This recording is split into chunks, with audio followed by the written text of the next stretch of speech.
Либан прогласи ден на жалост по судирите кои избија вчера меѓу муслиманските и христијанските фракции во Бејрут на протестите поради судскиот процес за минутогодишната голема експлозија на пристаништето во градот. 6 лица загинаа, најмалку 32 беа повредени во престрелките меѓу милициите на Хезболах и христијанските либански сили. Протестот започна пред зградата на судот, а судирите избувнаа откако демонстрантите се упатија кон централниот плоштад. Различните муслимански и христијански фракции со часови се бореа со огнено оружје и ракетни фрлачи. قصف وارتجاجات وين جميعهم انه شو خصنا نحن شو خص العالم مش حرام يلا رجعونا لايام الحرب. Протестите беа организирани од муслиманските групи Хезболах и Амал за смена на судијата во процесот, кој го обвинуваат за пристрасност, но на тоа се противат роднините на жртвите.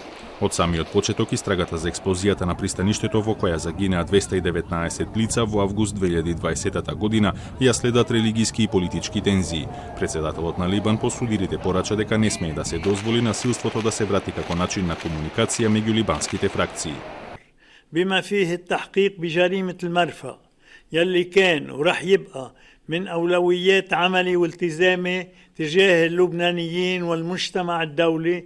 Експлозијата во пристаништето која предизвика материјални штети во голем дел од градот беше предизвикана од пожар во царинскиот склад каде детонираа 2750 тони амониум нитрат, запленети чуван во небезбедни услови речиси 6 години.